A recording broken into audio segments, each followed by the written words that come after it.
Bom dia, queridos irmãos. Já estamos dando início a essa transmissão. Está chegando já às 10 horas da manhã. Eu quero começar saudando a todos vocês, cada irmão que já está se conectando a nós, dizer da nossa alegria, né, de estarmos podendo falar com os irmãos, transmitir essa palavra.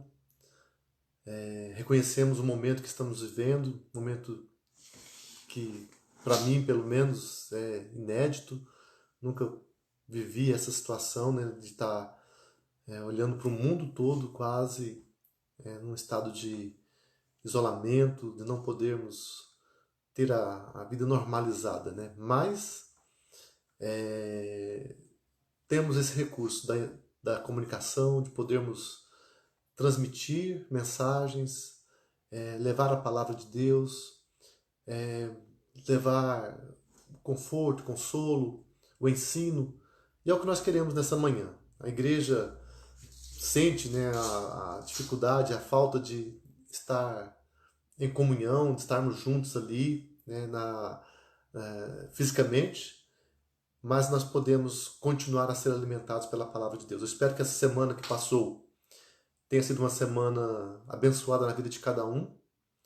Na nossa igreja aqui em Rolândia, louvamos porque não temos tido nenhum caso de contaminação com coronavírus, mas também sabemos que temos irmãos passando por momentos de enfermidades, como outros tipos, como dengue, gripes normais, mas a gente tem visto Deus cuidando. Louvamos a Deus pelo cuidado sobre a vida de cada um, sobre a família do Faustino, que esteve com dengue, família do Sr. João Teles, que está com dengue, Sr. João, Rafaela, o João Marcos, e os nossos irmãos, né, que estão já em tratamento de saúde, que Deus esteja abençoando a cada um dos nossos irmãos mais idosos. Espero que todos estejam sendo guardados e abençoados por Deus. Eu quero começar esse momento, né, nós vamos ter um estudo sobre o governo da igreja, é um estudo numa sequência que nós temos tido na igreja sobre temas teológicos. E eu quero começar lendo a palavra que está lá em Mateus 16, versículos 13 até o 18.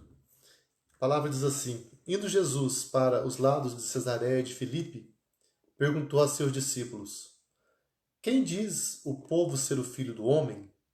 E eles responderam: Uns dizem João Batista, outros Elias e outros Jeremias ou algum dos profetas. Mas vós, continuou ele, quem dizeis que eu sou?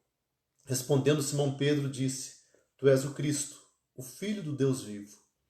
Então Jesus lhe afirmou: Bem-aventurado és, Simão Barjonas, porque não foi carne e sangue que tu revelaram, mas meu Pai que está nos céus. Também eu te digo que tu és Pedro, e sobre esta pedra edificarei a minha igreja, e as portas do inferno não prevalecerão contra ela. Nesse texto nós temos um momento em que Jesus prova os seus discípulos, ele prova a fé daqueles que estavam com ele, e ele tem uma resposta correta de Pedro, mostrando quem ele é, a visão deles, quem é Jesus, o Filho do Deus vivo. E aí Jesus diz para Pedro, então, aquela palavra: Bem-aventurado é Simão Barjonas, porque não foi carne e sangue que te revelaram, mas foi o próprio Senhor. E sobre aquela pedra, tu és Pedro, e sobre essa pedra edificarei a minha igreja, e as portas do inferno não prevalecerão contra ela. Então nós temos ali uma palavra de garantia com relação a quem é Jesus sobre a igreja. Ele é o Senhor da igreja.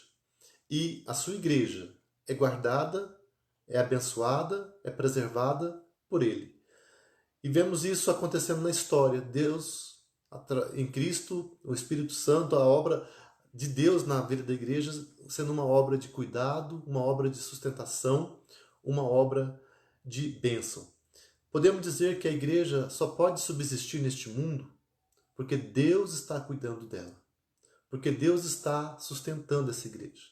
E é com essa certeza, com essa fé que nós nos unimos para servir a Deus, vivemos uma vida como povo de Deus, como corpo de Cristo, e somos assim desafiados a crescer no conhecimento da palavra, a crescer na experiência com Deus, de modo a sermos capacitados a viver neste mundo e assim cumprir o propósito que Ele tem para nós como igreja. Então, nós vamos, com essa palavra que nós lemos, vamos orar e logo em seguida vamos dar continuidade ao nosso estudo. Senhor Deus amado, eu quero louvar o Senhor por este momento, porque já estamos juntos como igreja, temos alguns irmãos conectados, acompanhando já essa transmissão, esse estudo da Tua Palavra. E nós queremos pedir agora, Pai amado, que Tu venhas agir no nosso coração. Venhas agir na nossa vida, nos dando, Senhor Deus amado, a condição de estarmos sendo edificados, alimentados, fortalecidos no Senhor. Que esse estudo venha nos orientar, venha nos trazer clareza, venha nos trazer direção sobre nós como igreja. É muito importante que nós conhecermos a Tua Palavra, conhecermos aquilo que Tu nos orientas sobre como ser igreja. Eu te peço, Pai amado, que nesse estudo também possamos ser renovados espiritualmente, que o Senhor venha abençoar cada membro, cada vida que está agora participando conosco, todos que são membros aqui da Igreja Presbiteriana de Rolândia, e também os demais irmãos, amigos, outros irmãos que estão acompanhando à distância, que Tu venhas abençoar, e que acima de tudo, Senhor Deus amado, que o Senhor renove em nossas vidas a alegria de sermos igreja, a alegria de fazermos parte do Teu povo, entendendo que Tu estás cuidando da Tua igreja, que Tu estás governando a Tua igreja, que nós possamos estar nos dispondo a Te servir e vivendo uma vida para a Tua glória, a cada dia mais. É o que nós Te pedimos, lembrando também dos nossos irmãos que sofrem, todos que estão enfermos, todos que passam por lutas, por dificuldades, que Tu estendas a Tua mão de graça, de poder, coloca a Tua mão na vida de cada um, Senhor Deus amado, trazendo cura, trazendo bênção e restauração. É o nosso pedido a Ti, o nosso desejo, já com louvor e ação de graças, em nome de Jesus. Amém. Queridos, então, entrando no tema mesmo, o assunto do governo da igreja, podemos dizer, quem governa a igreja? E vamos dizer que, na verdade, quem governa a igreja é o Senhor Jesus. Agora, como Jesus, como Cristo, governa a sua igreja? A nossa igreja, a Igreja Presbiteriana do Brasil, a Igreja Presbiteriana no mundo, ela é chamada de presbiteriana e muitas vezes as doutrinas que vêm à mente a nós inicialmente são doutrinas chamadas da salvação, da graça, soberania de Deus, depravação total, predestinação e assim por diante. Mas o nome presbiteriano ele tem uma relação direta com a eclesiologia, ou mais especificamente com o governo da igreja. Presbiteriano vem de presbítero. O termo presbítero foi usado no Novo Testamento para os líderes da igreja, e aí vemos uma ligação direta entre aqueles que governavam a igreja, que lideravam a igreja no começo, dando também a base para a continuidade desse sistema de governo na igreja em todos os tempos. Então, nós podemos dizer que é justo que muitos atribuam essa compreensão, tenham essa compreensão de que a forma de governo da igreja apostólica era presbiteriana. Vemos os apóstolos como aqueles que eram os líderes, aqueles que tinham a incumbência de orientar a igreja no seu início, a sua doutrina, mas vemos logo no início já o estabelecimento de presbíteros, que eram pessoas que iriam permanecer nas igrejas e iriam dar a continuidade no cuidado, na orientação, no pastoreio daquelas igrejas locais. Uma compreensão fundamental no presbiterianismo é que Cristo governa a igreja como Rei e Senhor. A igreja é na terra o povo de Deus, e como tal, ela é governada pelo seu rei, ou por seu rei. A igreja recebeu a incumbência de continuar a obra de Cristo na terra e manifestar o reinado de Deus sobre a vida das pessoas. Nós temos um papel de fazer a obra de Deus, de manifestar o reinado de Cristo na nossa vida e também na vida das pessoas. Guy Waters, no seu livro Como Jesus Governa a Igreja, ele diz o seguinte: na igreja, o mundo vê um corpo de pessoas professando submissão a um rei majestoso e ressurreto, Quando a Bíblia enfatiza a igreja na história da redenção, ela, portanto, direciona o holofote para o seu rei, Jesus. Seria, né, e é o nosso desejo, né, que quando as pessoas olhem para a igreja, elas percebam que há a presença de Deus em nosso meio. As pessoas percebam que Cristo está atuando no nosso meio. Isso nos faz pensar em nós, né? Como estamos vivendo como igreja? Como as igrejas têm desempenhado o seu papel ao longo da história? E é claro que reconhecemos que em nós vamos ver muito mais erros, falhas, escândalos do que acertos. Mas vemos Deus tendo misericórdia da sua igreja e sustentando a sua igreja. Ao longo do tempo, a igreja tem sido permanecida, tem sido preservada pela graça e pela misericórdia de Deus. Os homens falham, os homens erram, mas a obra de Deus vem transformando, corrigindo, restaurando essas pessoas e dando condição dessas pessoas continuarem a viver uma vida para a glória de Deus e a expandir também o reino de Deus e a obra de Deus em toda a terra. Então, tanto o Antigo como o Novo Testamento apontam para o reinado glorioso e cósmico de Jesus. E vemos isso em duas passagens que eu quero destacar para os irmãos, mas temos várias, como Daniel 7, 13 a 14, Salmo 2, 7 a 8, Salmo 110, 1 e 2, Isaías 9, 6 a 7, Romanos 14, 9, 1 Coríntios 15, 24 e 26, Filipenses 2, 8 a 11, Efésios 1, 20 a 23. Mas especificamente o texto que está lá em Daniel 7, 13 a 14, fala que eu estava olhando nas minhas visões da noite, e eis que vinha com as nuvens do céu, como filho do homem, e dirigiu-se ao ancião de dias, e o fizeram chegar até ele. Foi-lhe dado domínio e glória e o reino para que os povos, nações e homens de todas as línguas o servissem. O seu domínio é domínio eterno, que não passará, e o seu reino jamais será destruído. Daniel 7, 13 a 14. Também Paulo, em Filipenses 2, 8 a 11, diz sobre Jesus: a si mesmo se humilhou, tornando-se obediente até a morte e morte de cruz. Pelo que também Deus o exaltou sobremaneira, e lhe deu um nome que está acima de todo nome, para que ao nome de Jesus se dobre todo o joelho nos céus, na terra e debaixo da terra. E toda língua confesse que Jesus Cristo é Senhor, para a glória de Deus Pai. Então percebemos que Jesus nos dá o exemplo que ele, para ser glorificado, primeiro ele se humilhou. Na condição que ele teve como homem, que veio para ser o nosso Salvador, aquele que veio morrer no nosso lugar, Jesus esteve na terra, toda a sua existência terrena, toda a sua presença neste mundo, podemos dizer que foi uma presença de humilhação. Ele estava vivendo aqui, fora do seu estado de glorificação, longe do céu, longe da glória que ele tinha, que ele tem na presença do Pai. Então, como homem, Jesus submeteu-se a todo tipo de humilhação, ele viveu como nós, sofrendo as afrontas, sofrendo as realidades humanas e terrenas, e ele foi até a morte. A maior humilhação de Cristo foi naquela cruz, sendo colocado como escândalo, como o mais desonrado, como aquele o pior pecador, sofrendo não só por uma pessoa, mas por todas as pessoas, por todos os homens, né, a quem Deus tinha preparado por quem ele sofresse. E assim nós vemos Jesus sendo sacrificado, sendo totalmente humilhado. Mas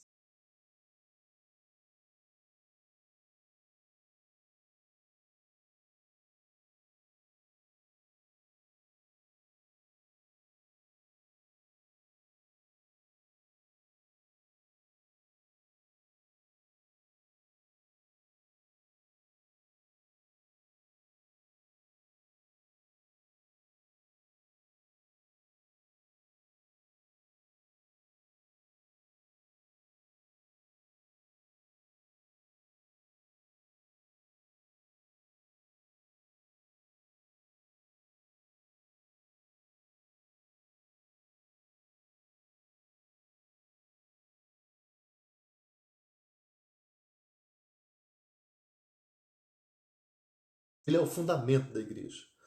Então, quando Cristo disse a Pedro, tu és Pedro, e sobre esta rocha, ou sobre essa pedra, edificarei a minha igreja, lá em Mateus 16, 18, ele não estava estabelecendo Pedro como o líder que teria uma sequência a partir dele, ou vamos dizer assim, o primeiro papa, ou o cabeça da igreja.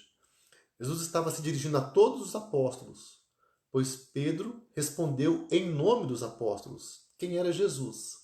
E essa pedra não é Pedro.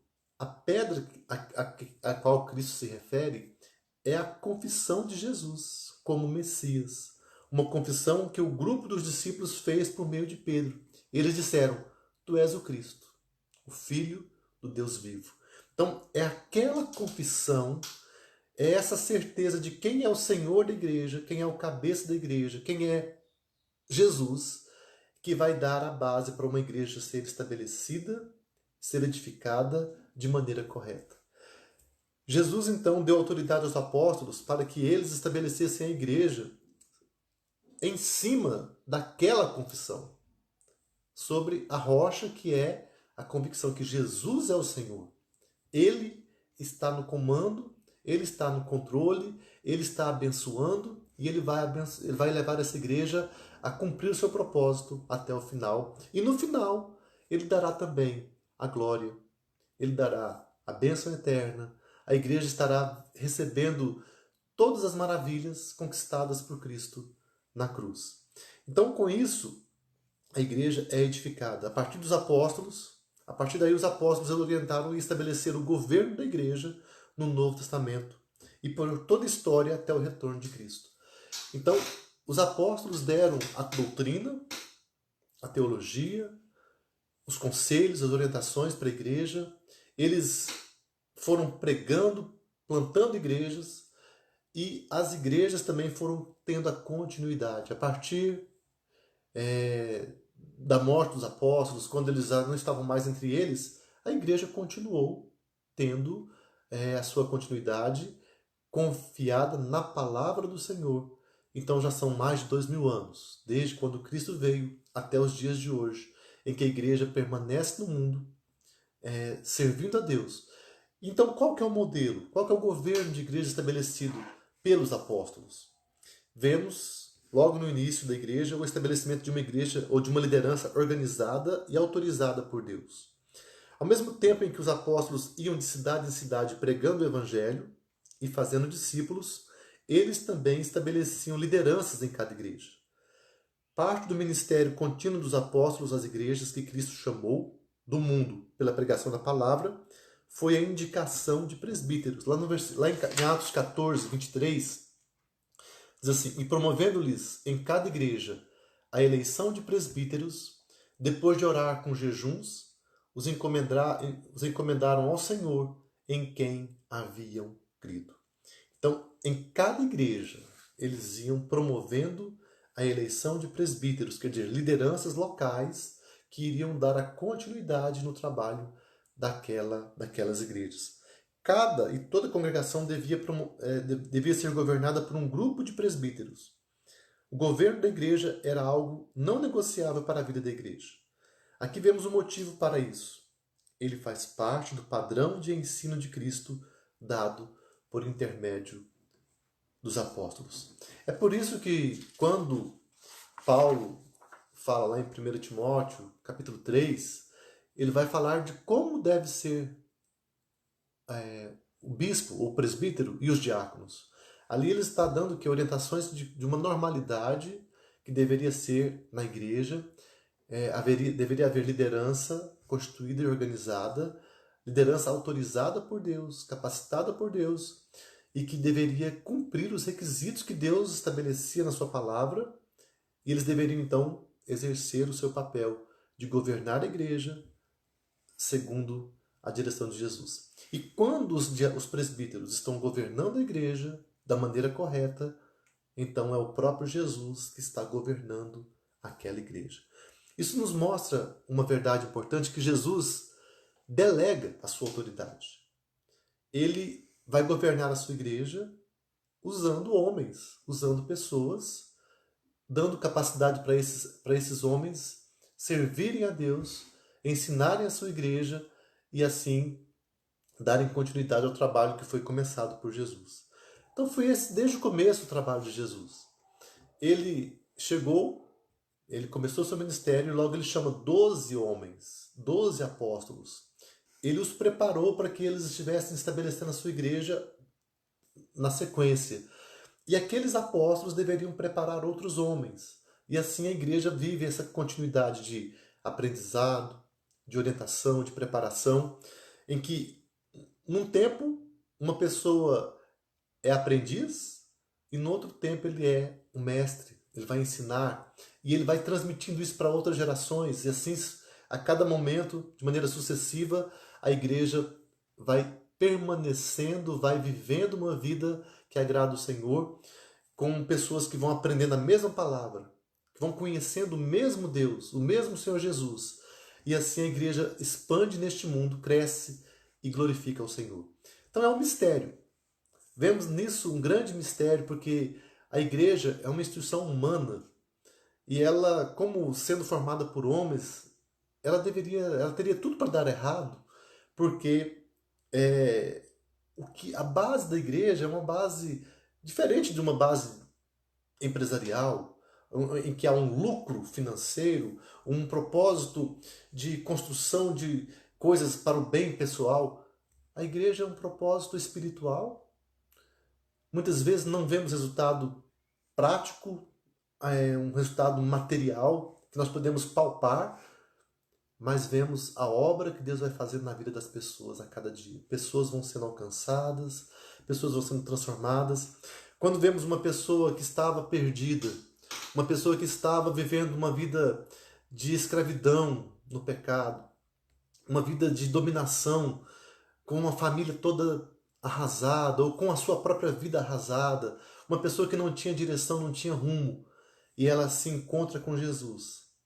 Ela ouve a palavra por uma pessoa pecadora, um testemunho, ela vê uma história de alguém que foi transformado, e ela então experimenta aquela obra, começa a conhecer, e com o passar do tempo aquela vida é transformada, ela começa a sentir a presença de Deus, e daqui a um tempo aquela pessoa está logo ensinando, falando de Jesus, vivendo uma vida na igreja. Tudo isso nós podemos dizer, não tem como ser uma obra de homens. Não tem como ter continuidade se fosse somente o homem fazendo. Deus precisa estar presente. Então é o mistério da igreja, é a grande bênção que nós vemos na igreja. Então pensando nisso, Jesus deu essa autoridade para os presbíteros, que são a liderança que governa a igreja. Então o governo da igreja foi atribuído aos presbíteros. Então como nós dizemos, estamos numa igreja presbiteriana, dando continuidade àquele modelo estabelecido pelo próprio Jesus na sua palavra. Então Jesus, na grande comissão, ele diz que ele tem toda a autoridade. Ele diz que toda a autoridade foi dada no céu e na terra. E ele vai dizer então, ide, portanto, fazei discípulos de todas as nações, batizando-os em nome do Pai, do Filho e do Espírito Santo, ensinando-os a guardar todas as coisas que vos tenho ordenado. E eis que estou convosco todos os dias até a consumação do século. Então ali Jesus dá autoridade para os seus discípulos de darem continuidade à sua obra. Então, assim, aos seguidores de Jesus lhes foi garantido poder, por ele próprio, para fazer discípulos, administrar sacramentos e ensinar sua palavra com autoridade. Isso quem disse foi o Dr. Lucas Chan, no livro Que é Governo da Igreja, no artigo Que é Governo da Igreja. Essa autoridade ou poder delegado por Jesus à sua igreja é de natureza espiritual. Isso quer dizer que a igreja tem uma missão espiritual nada menor do que a salvação do povo de Deus por meio de um fortalecimento espiritual, que é o próprio poder do Espírito Santo. Então, é um poder que Deus dá para a igreja. E como que a igreja exerce esse poder na Terra?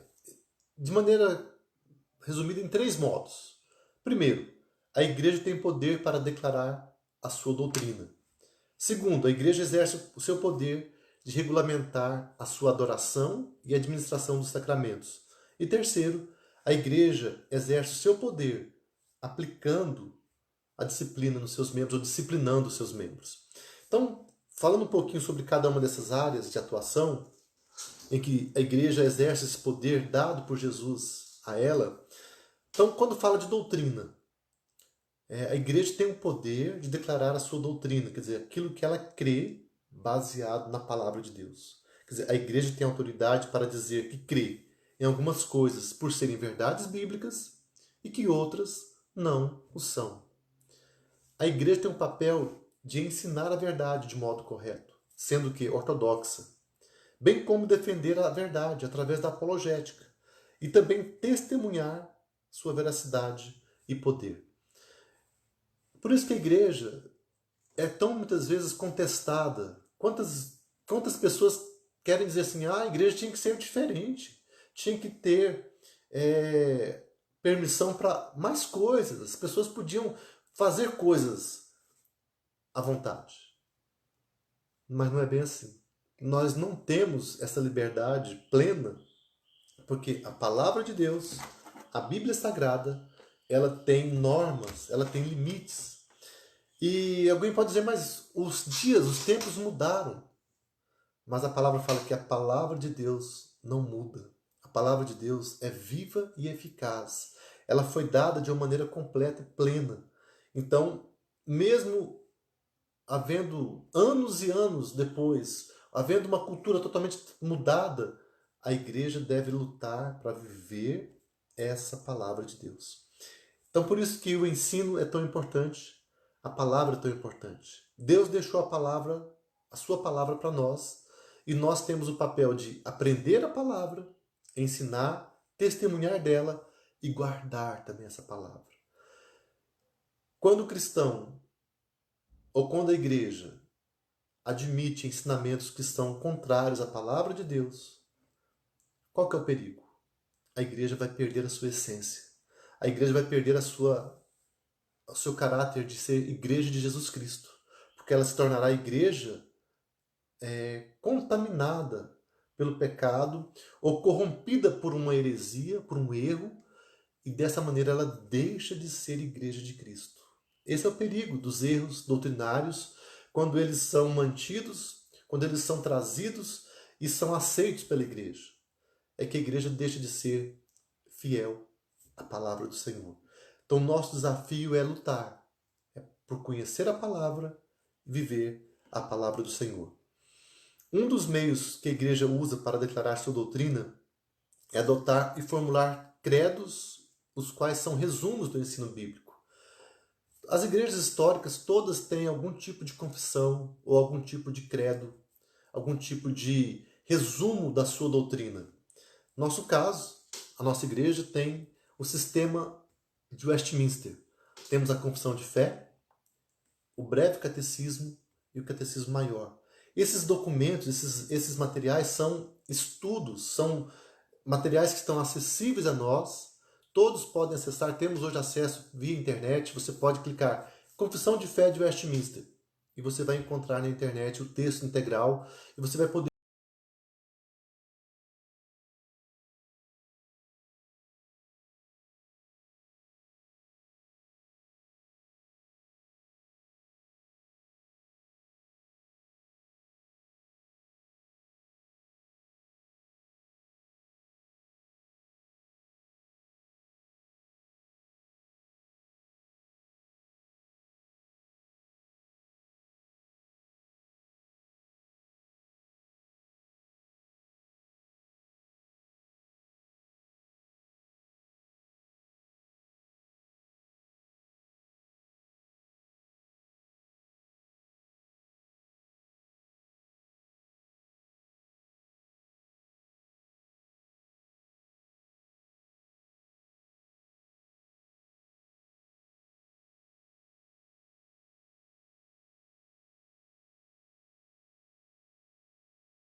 os estudos, revisões, e a conclusão ela é um resumo fiel. Nós não vamos mudar o que ela tem ali. Podemos adaptar coisas para a realidade de cada momento, mas, em suma, aquele material é um material fiel à palavra do Senhor. O segundo modo que a igreja exerce seu poder é regulamentando a sua adoração e a administração dos sacramentos. Tudo isso de que maneira? Pela palavra de Deus. A confissão de fé diz o seguinte: o modo aceitável de adorar o verdadeiro Deus é instituído por Ele mesmo e tão limitado pela sua vontade revelada que não deve ser adorado segundo as imaginações e invenções dos homens ou sugestões de Satanás, nem sob qualquer representação visível ou de qualquer outro modo não prescrito nas Santas Escrituras. Em resumo, Deus estabeleceu também como Ele quer ser adorado. E em resumo a palavra fala em espírito e em verdade. Devemos adorá-lo como a palavra orientou, de modo simples, somente a Ele, de modo espiritual, de um modo consagrado. Devemos estar sendo pautados pela palavra de Deus. Quando vamos cantar um cântico, aquele cântico deve estar de acordo com a palavra. A oração que fazemos não deve ser uma oração que eu invento, que eu crio uma maneira de surpreender a Deus, mas eu vou orar também dizendo aquilo que Deus é, assumindo a minha posição e buscando me adequar sempre àquilo que é a vontade de Deus revelada na sua palavra. Então, não é nós criarmos modismos ou criarmos novos modelos, é nós vivermos segundo a palavra de Deus. Adoração que agrada ao Senhor é a adoração que o próprio Senhor estabeleceu na sua palavra. É por isso que devemos, quando cantamos, devemos pensar na letra dos cânticos, dos hinos. Se aquele cântico, aquele hino está dizendo alguma coisa que é verdadeira, se é fiel à palavra. Se não é, nós temos que fazer um exame e dizer, não, mesmo que seja uma canção bonita, uma melodia agradável, mas se ela não expressa a verdade na palavra de Deus, não devemos continuar com usando aquela canção, porque estamos fazendo alguma coisa que não é agradável ao Senhor. Mas a terceira maneira como a igreja exerce o seu poder dado por Cristo sobre ela é disciplinando os seus membros. A igreja tem esse papel de orientar a sua igreja, de orientar os seus membros. Então a disciplina, muitas vezes a gente ouve a palavra disciplina e pensa sempre no aspecto de correção, de punição. Mas a disciplina também tem um aspecto positivo, que é o ensino, o treinamento, a preparação dos crentes para viverem uma vida que agrada o Senhor. Então o aspecto positivo é isso. Começa desde a recepção do membro.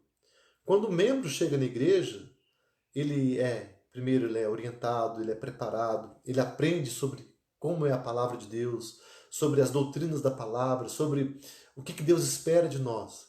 E quando ele vai ser recebido como membro da igreja, ele faz um compromisso formal.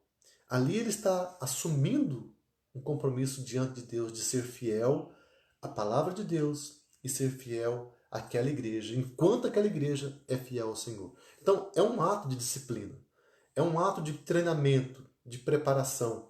Toda vez que a igreja recebe a palavra de Deus, a pregação, o estudo, o ensino da palavra, ali também é um momento em que Deus está disciplinando a sua igreja, através do ensino, da preparação, da formação daquela igreja. Mas também há um aspecto negativo, quando a igreja tem necessidade de uma correção. A palavra também age dessa maneira, corrigindo. Quando a palavra vem exortando, a palavra vem dando admoestações, ela trabalha a igreja como um corpo, como um todo. Mas há casos específicos quando alguém comete uma falha, um erro, ela vive uma vida de pecado ou de escândalo, e aquilo se torna um instrumento de vergonha, vamos dizer, para Deus, para aquela pessoa e para também o povo de Deus. Neste caso, também é necessário uma ação, no caso, então, do conselho da igreja, dos presbíteros que vão estar conduzindo uma disciplina formal, através de uma palavra de orientação, exortação, uma admoestação, e também chegando ao ponto de uma disciplina, como afastamento da comunhão. E em último caso, quando alguém não quer mais ser corrigido, ser orientado pela palavra, o ponto extremo é a exclusão da membresia. Então são momentos que a gente fala como sendo momentos difíceis, mas é o próprio Deus que estabeleceu essa orientação. Lá o texto de Mateus 18, do versículo 15 até 20, fala o seguinte: se teu irmão pecar contra ti, vai arguí-lo entre ti e ele só. Se ele te ouvir, ganhaste a teu irmão. Se porém não te ouvir, toma ainda contigo uma ou duas pessoas, para que pelo depoimento de duas ou três testemunhas, toda palavra se estabeleça. E se ele não os atender, dize-o à igreja. E se recusar ouvir também a igreja, considera-o como gentio e publicano. Em verdade vos digo que tudo que ligardes na terra terá sido ligado nos céus, e tudo que desligardes na terra terá sido desligado nos céus.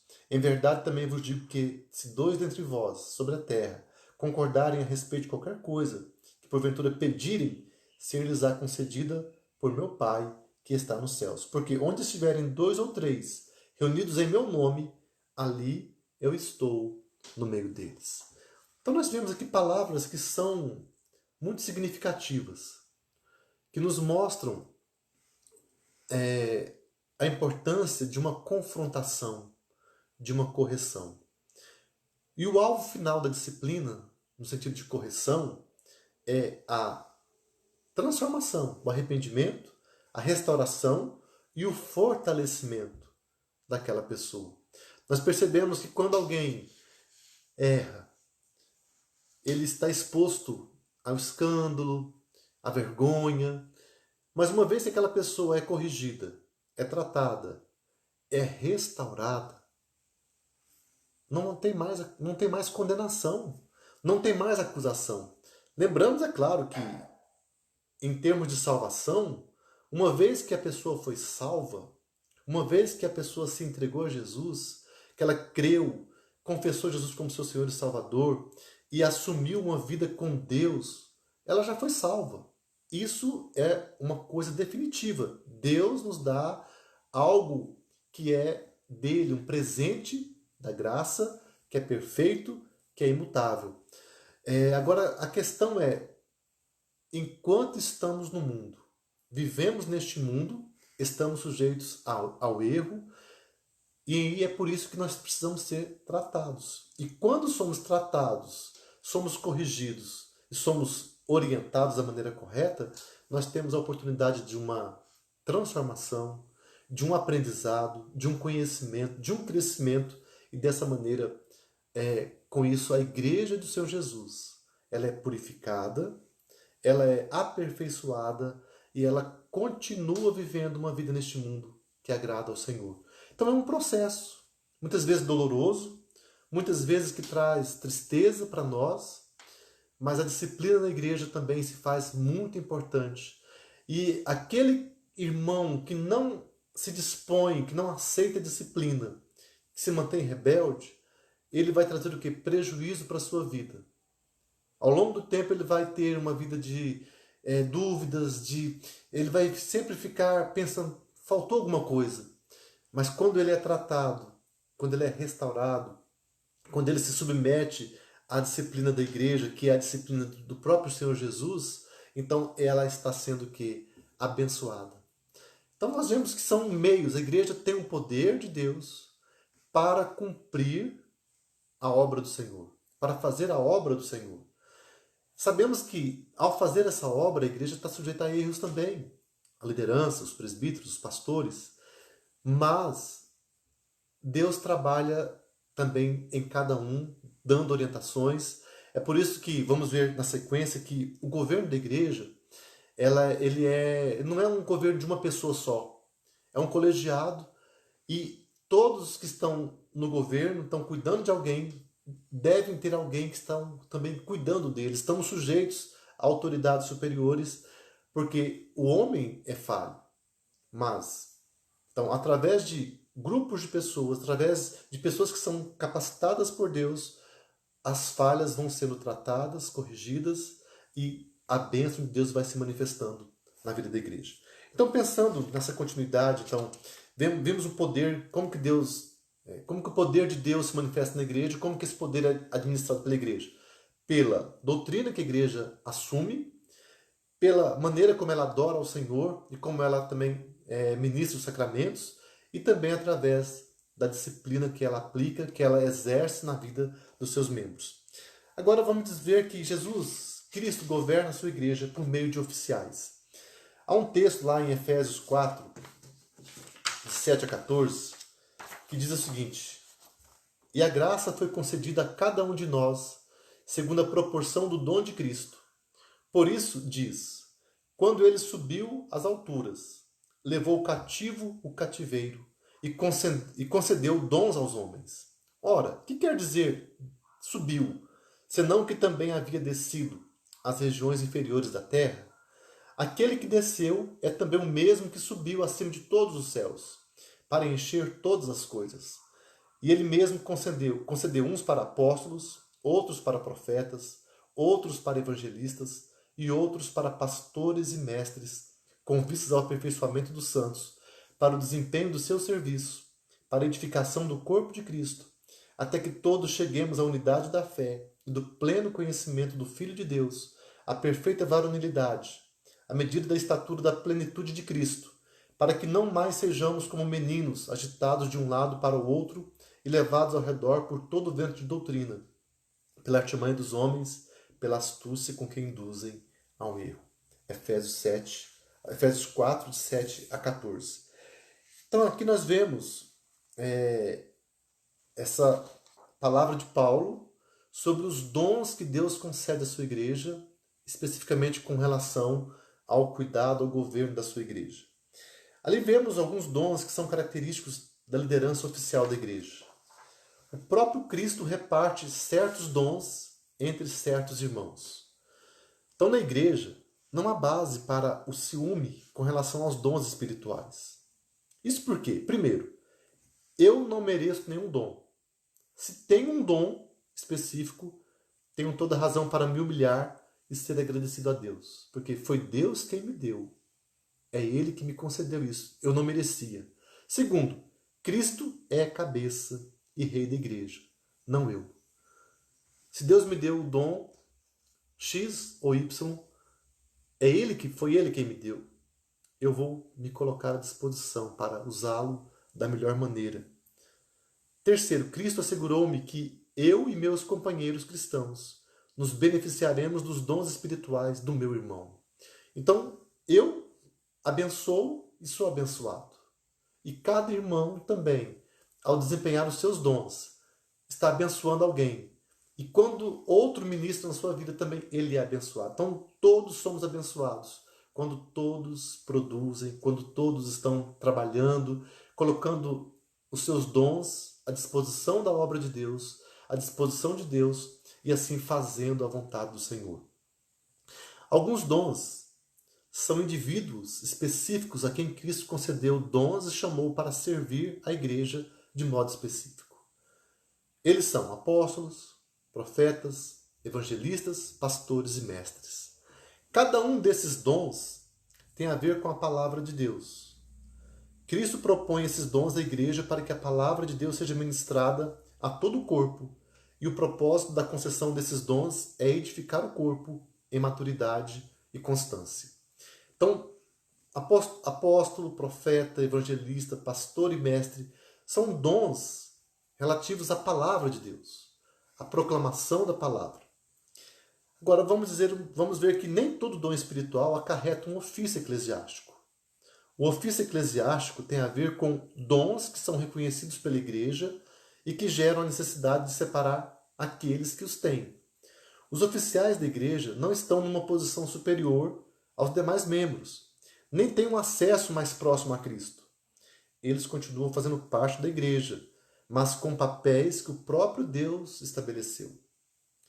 Ao mesmo tempo, o Novo Testamento conclama a igreja a honrar os seus oficiais.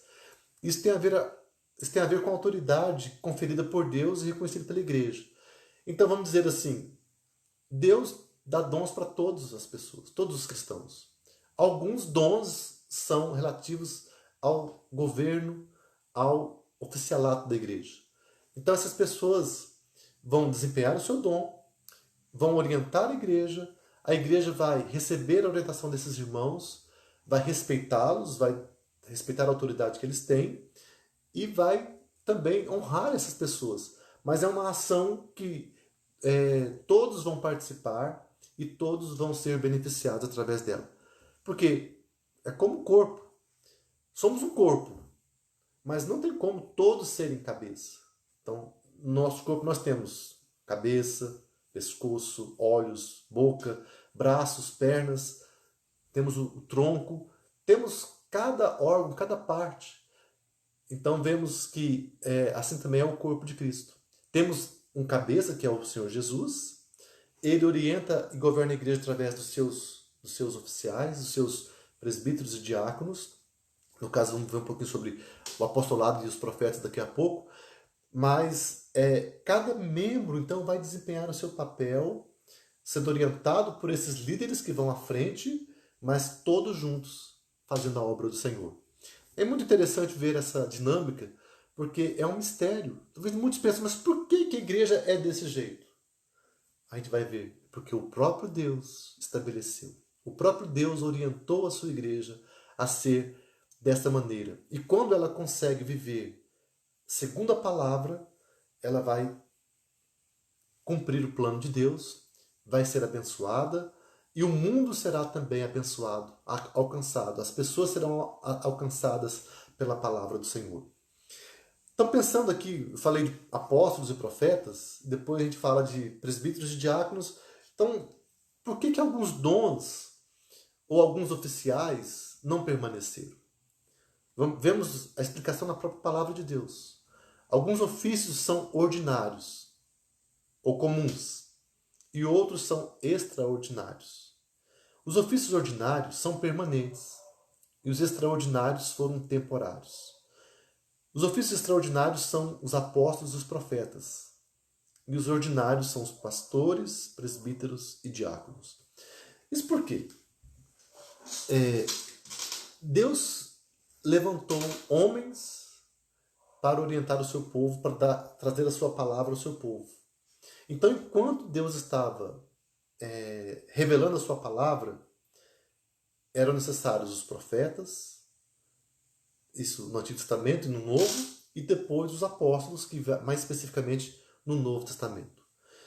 Então, toda a palavra revelada por Deus foi dada através de profecia e foi dada através de revelação, através de um contato com aqueles homens, aquelas pessoas que foram preparadas por Deus para receberem a sua palavra, escreverem, registrarem e guardarem aquela palavra para a igreja, para o povo de Deus.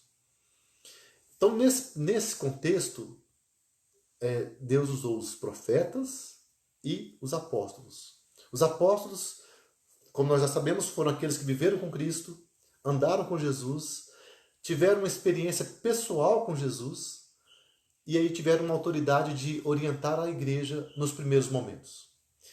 O último apóstolo foi o apóstolo Paulo. Ele mesmo fala que foi um apóstolo temporão, fora de tempo. Ele chegou depois. Ele não esteve com Cristo no seu ministério terreno, mas ele teve a experiência de ser chamado diretamente por Jesus no caminho de Damasco. E Deus teve um propósito com Paulo, dando para ele o papel de ser o apóstolo dos gentios. Não que os outros não pregaram para os gentios também, mas Paulo foi aquele que desbravou a igreja, desbravou o mundo naquele tempo e levou a igreja para as 4 províncias romanas daquele tempo e até mesmo a capital, Roma, onde Paulo ministrou, exerceu o seu ministério. E assim a igreja foi plantada, foi estabelecida através do ministério dos apóstolos. É por isso que lá em Atos 2,42 fala que eles perseveravam na doutrina dos apóstolos, porque era um ensino autorizado por Deus para o estabelecimento da igreja. Então, o material que os profetas e os apóstolos produziram está aqui, na palavra de Deus. Esse material foi completado no Apocalipse. A palavra foi revelada plenamente. Então, toda a vontade de Deus revelada para o seu povo está contida na palavra do Senhor. Com isso, podemos dizer então que o ofício de profetas e apóstolos, nesse sentido de dar a palavra para o povo, trazer a revelação e até mesmo estabelecer a igreja, ele foi completado quando os apóstolos estavam aqui na terra. Os profetas cumpriram seu tempo, como nós vemos falar que os profetas vieram até João Batista. Também ali houve um encerramento do ministério profético naquele sentido de trazer uma revelação ou revelações para o povo em termos de palavra inspirada de Deus. Os apóstolos também tiveram o seu número limitado, os 12 apóstolos. Judas pecou, traiu Jesus, se matou, suicidou-se.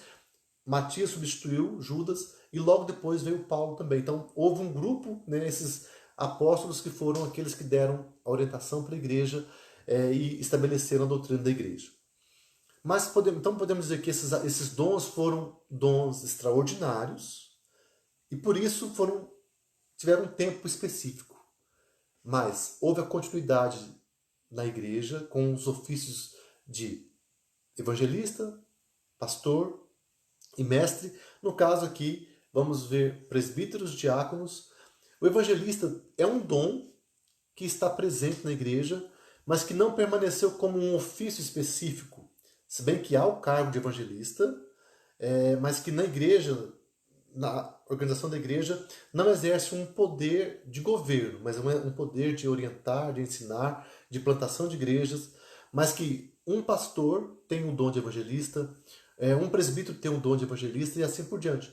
Mas também temos a pessoa do evangelista que trabalha nas igrejas, plantando igrejas, abrindo trabalhos, mas que ele não exerce uma função dentro da organização da igreja, no sentido de governo da igreja, mas ele está sendo orientado pelos pastores, pelos presbíteros, e assim ele exerce o ministério que Deus dá para ele. Então, pensando nisso, os apóstolos e profetas eram oficiais, então deu os dons de revelação e eles cumpriram o seu papel. Por isso que hoje nós vemos aí igrejas que têm apóstolos, apóstolo fulano, apóstolo Beltrano, como se fosse uma continuidade daquele trabalho apostólico da Bíblia.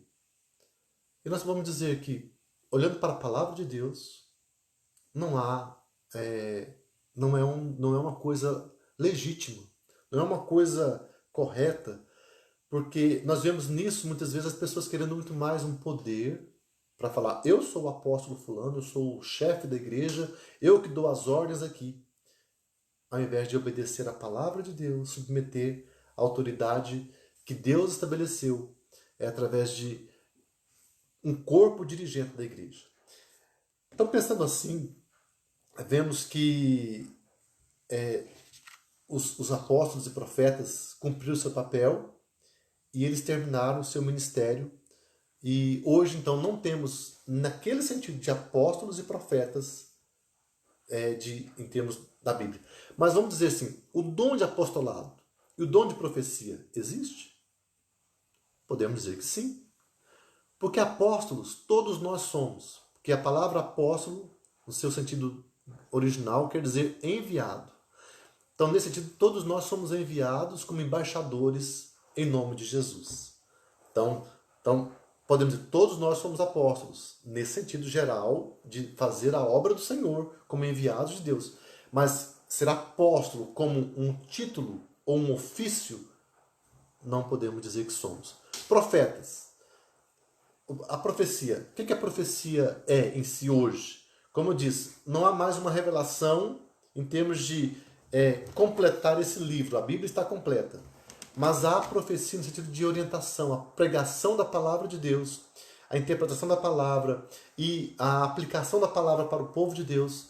Então, também, vamos dizer assim, a maneira como o dom da profecia se manifesta hoje. E é claro também, uma palavra de exortação, de orientação, de aviso para a igreja. Os profetas bíblicos traziam orientações para o povo, alertando sobre os perigos que estavam à sua volta.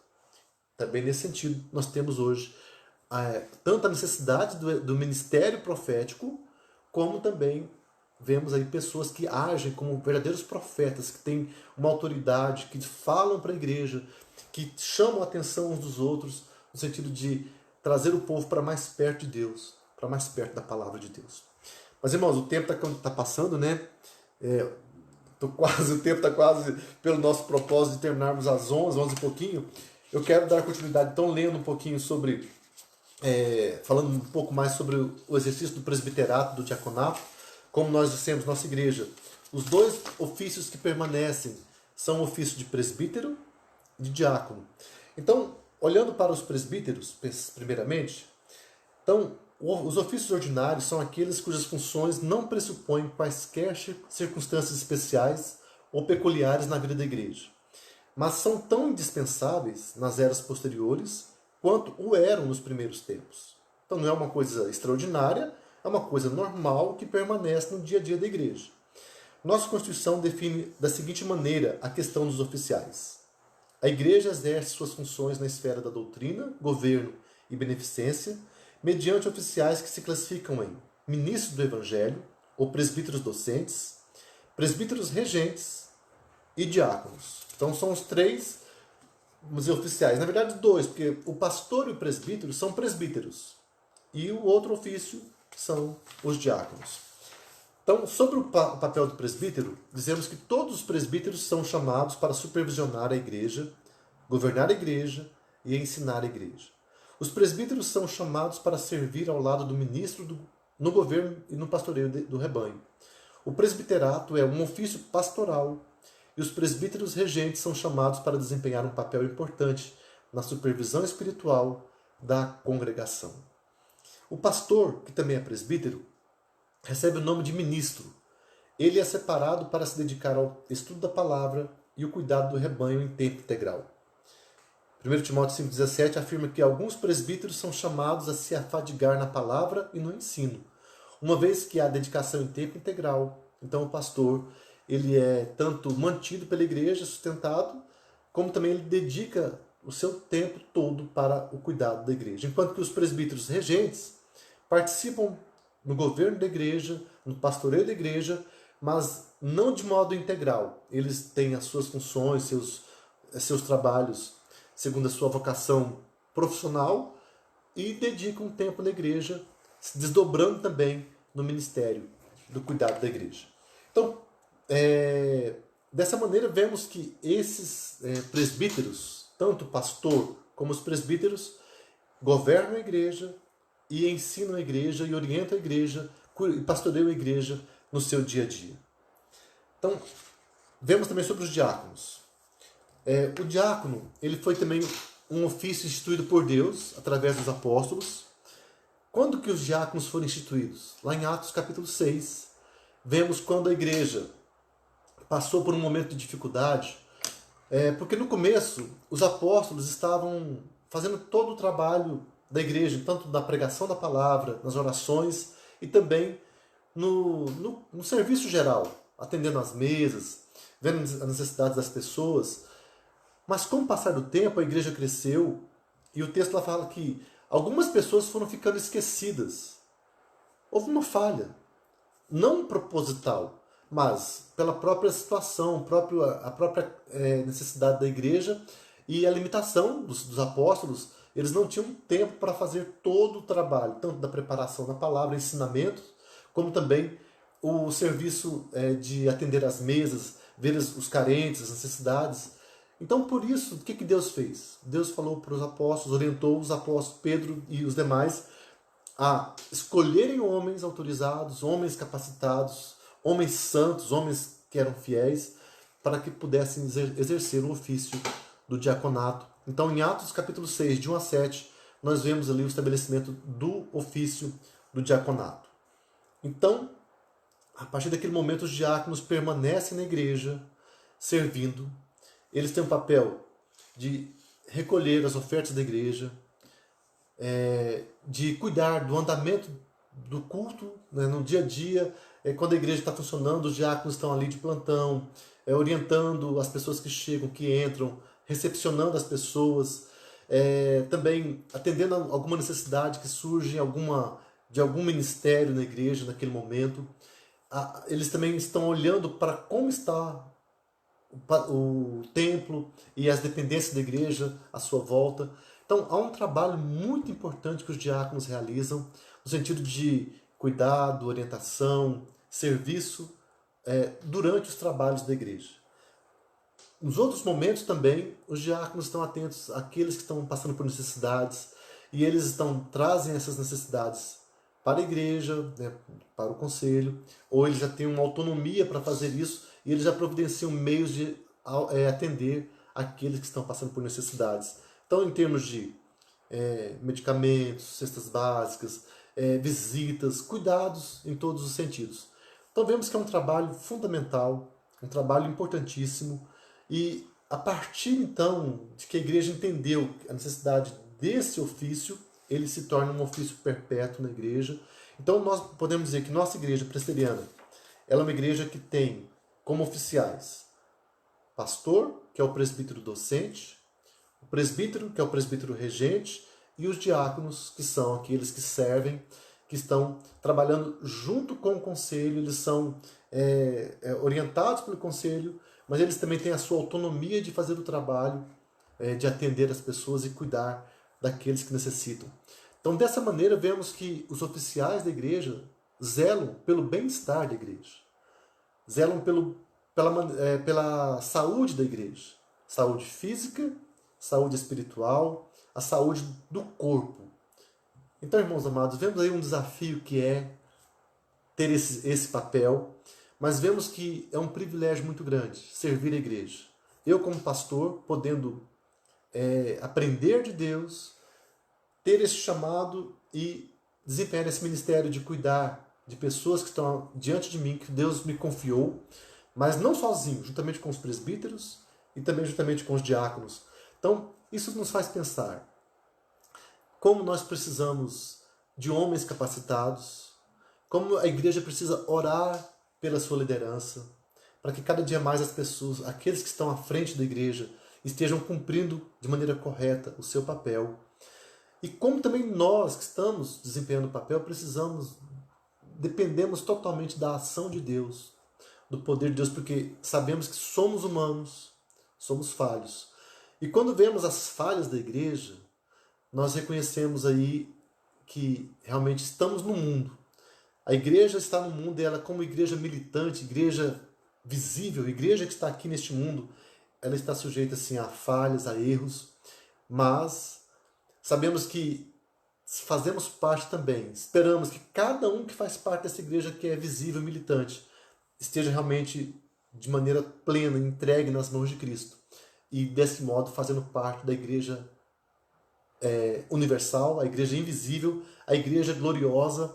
Então um dia estaremos diante do Senhor e veremos a perfeição total quando Cristo vai nos governar pessoalmente. Enquanto isso, somos governados por homens, pecadores, somos uma igreja pecadora, uma igreja em que todos pecamos, falhamos, mas que estamos buscando viver uma vida que agrada ao Senhor. Então esse conhecimento da palavra, esse conhecimento da igreja, da história da igreja, do funcionamento da igreja, nos ajuda a termos uma participação ativa, que esse estudo de hoje nos desperte também a pensar o que eu posso fazer para ajudar essa igreja a crescer. Essa igreja que é de Cristo, para que ela seja uma igreja que agrada ao Senhor cada dia mais. O que eu posso fazer como crente? Também, será que eu não posso um dia me tornar um presbítero? Um diácono na igreja? Um líder na igreja? Então, irmãos, o desafio que nós temos é, vendo que Jesus governa a sua igreja usando homens, e ele chama homens para esse papel, ele chama o seu povo para esse trabalho, então, que nós possamos clamar a Deus que levante cada dia mais pessoas, que prepare pessoas, que os nossos jovens tenham no coração esse desejo de pensar, poxa, eu posso um dia ser um diácono na igreja. Eu posso ser um presbítero na igreja. Aqueles que eu quero participar da obra de Deus. Aqueles que estão já em algum ministério, pensar, eu quero ajudar mais essa igreja a cumprir o papel que ela tem. Porque não são apenas pastores, presbíteros e diáconos, mas todos os demais membros da igreja fazem parte dessa igreja, trabalham também, contribuem, e dessa maneira nós podemos ver esse povo de Deus crescendo, sendo bênção neste mundo, e Deus fazendo a sua obra através de cada um de nós. Para terminar, irmãos, apenas dizendo como que isso funciona em termos de uma igreja nacional como nós que somos presbiterianos. Então, em breves palavras, vemos que o conselho da igreja é o primeiro núcleo de liderança da igreja. Então, ali estão os presbíteros. Então, vamos dizer que todos os nossos órgãos administrativos são chamados de presbitérios, no geral, porque são órgãos compostos de presbíteros. Mas, em termos de funções e pela sua questão de jurisdição, temos nomes diferentes. Então, o conselho da igreja é o conselho local. Uma igreja local, ela sempre tem um conselho. No nosso caso, temos um conselho de 5 presbíteros, mais o pastor, formando um grupo, um colegiado, que governa a igreja local. Acima do conselho da igreja local está o presbitério, que é um concílio que dirige uma região. No nosso caso aqui, o nosso presbitério dirige 10 igrejas e mais as congregações que estão à nossa volta, que estão diante de nós. Acima do presbitério está o sínodo. O nosso sínodo é composto de 3 presbitérios e ele tem o poder de orientar, jurisdicionar os nossos presbitérios aqui. E acima de todos esses presbitérios e sínodos está o Supremo Concílio, que é formado por pastores que são delegados de todos os presbitérios e que tem papel de participação. E o Supremo Concílio aquele é o órgão que dá a orientação geral para a igreja, em termos de doutrina, em termos de orientações da vida prática da igreja. Então, assim funciona a nossa igreja presbiteriana do Brasil, com conselho local, presbitério, sínodo e Supremo Concílio. Vemos nisso uma estrutura que não é apenas criada pelo homem, o homem que idealizou, mas é uma estrutura que é baseada na palavra de Deus. Nem tudo está explicitamente colocado na palavra em termos de como deve ser assim assado. Mas vemos ali os princípios, a supervisão, e quando vemos que a igreja local não está sozinha, mas ela tem um presbitério que está orientando e jurisdicionando, nos dá uma segurança. Para quê? Irmãos, todo órgão está sujeito à orientação superior. Então, se o conselho da igreja comete um erro, toma uma decisão que não é agradável, que não é correta, a igreja, os membros, têm condição de recorrer ao presbitério para que o presbitério venha orientar aquela igreja e corrigir qualquer eventualidade, qualquer erro. Se o presbitério, como um órgão colegiado, comete um erro com relação a uma igreja ou com relação a um dos seus pastores, há recurso ao sínodo e assim ao Supremo Concílio. Se o sínodo também comete um erro, pode ser levado ao Supremo Concílio. Então, há instâncias superiores de governo, de direção. Tudo para quê? Buscando resguardar os direitos dos membros e dar também segurança para o bom funcionamento da Igreja de Cristo. Então, esse é o nosso estudo de hoje sobre o governo da Igreja. Tudo que nós estamos dizendo, o nosso propósito é que o desejo da nossa Igreja, do povo de Deus, é que realmente, de fato, Jesus esteja no controle, governando a sua Igreja. Ele governa através de homens. Os homens podem errar, mas a sua palavra é infalível. Jesus está reinando. Se um comete um erro, há como ser corrigido através de um processo de disciplina, de correção. A palavra vem orientando. Então, nós temos essa esperança de que vamos cumprir o propósito de Deus, vamos viver como povo de Deus. E qual o propósito maior da igreja, como já dissemos no começo? Ide, portanto, fazer discípulos de todas as nações, batizando-os em nome do Pai, do Filho e do Espírito Santo, e ensinando-os a guardar todas as coisas que vos tenho ordenado, e eis que estou convosco todos os dias, até a consumação do século. Então nós temos uma missão de levar o nome de Cristo, mas de fazer discípulos, de incluir pessoas que não são povo de Deus para que se tornem povo de Deus e ver essa igreja alcançando as nações, o mundo sendo alcançado pela palavra de Deus e assim a igreja cumprindo o seu propósito de proclamação do nome de Jesus. Até que tudo se cumpra e no final Jesus Cristo volte e possamos estar com Ele. E aí Ele vai reinar eternamente sobre nós. E estaremos vivendo debaixo do seu controle, do seu poder, da sua bênção eternamente. Que Deus nos abençoe. Eu não sei se os irmãos mandaram alguma pergunta, algum tipo de observação.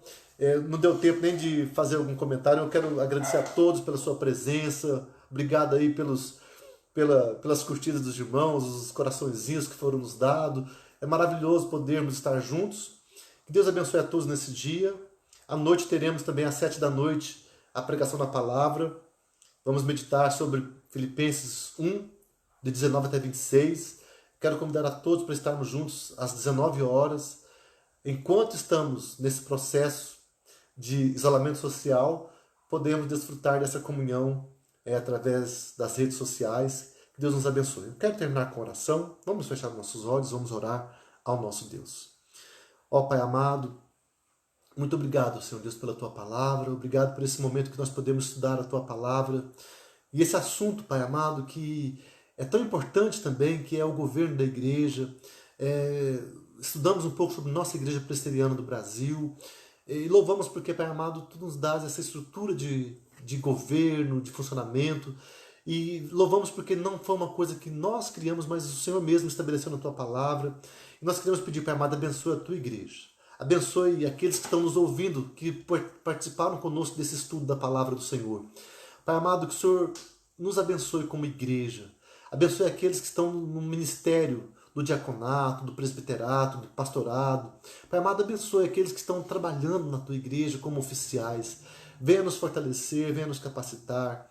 Abençoe aqueles também que são liderados, membros da igreja, que também exercem outras funções. Que o Senhor trabalhe, Pai, no nosso meio. A Tua palavra nos fala que o propósito é que nós sejamos edificados na Tua palavra, que não venhamos a cair em erros, em falhas, mas que possamos viver a Tua palavra na integralidade. Que o Senhor venha então nos abençoar, Pai amado, que nós possamos cumprir o Teu propósito de sermos igreja verdadeira, igreja que vive a Tua verdade, a Tua palavra. Também que o Senhor desperte mais e mais pessoas que queiram trabalhar na obra do Senhor, que queiram assumir papéis de liderança no oficialato da igreja, como diáconos, como presbíteros, como pastores. Desperta vocações, Pai amado, desperta pessoas. Pai amado, também abençoe aqueles irmãos que talvez por um momento na sua vida passaram por lutas, por dificuldades. Alguns talvez que se afastaram ao longo do tempo da caminhada na igreja, mas Pai, que o Senhor traga também de volta o Teu povo. Chame, Pai amado, aqueles que são Teus e que todos possamos nos reunir para Te servir cada dia mais. Abençoe a Tua igreja, Pai, espalhada pela face da terra. Abençoe cada pastor, cada presbítero, cada diácono, cada missionário, cada evangelista, cada líder da igreja, Pai amado, toma nas Tuas mãos e fortalece o Teu povo. Seja com a nossa igreja aqui em Rolândia, com a nossa igreja aqui no nosso país e no mundo inteiro. Nós Te louvamos e pedimos a Tua bênção sobre todos nós, em nome de Jesus. Amém. Queridos, Deus abençoe a todos. Um bom domingo, um bom almoço para todos. Que todos tenhamos um tempo de bênção à tarde também, em comunhão com a palavra do Senhor. Que possamos estar aí nos comunicando também, uns com os outros, sempre ligando, mandando mensagens. E à noite estaremos juntos novamente às 19h. Espero a todos que Deus nos abençoe. Um grande abraço. Fique com Deus.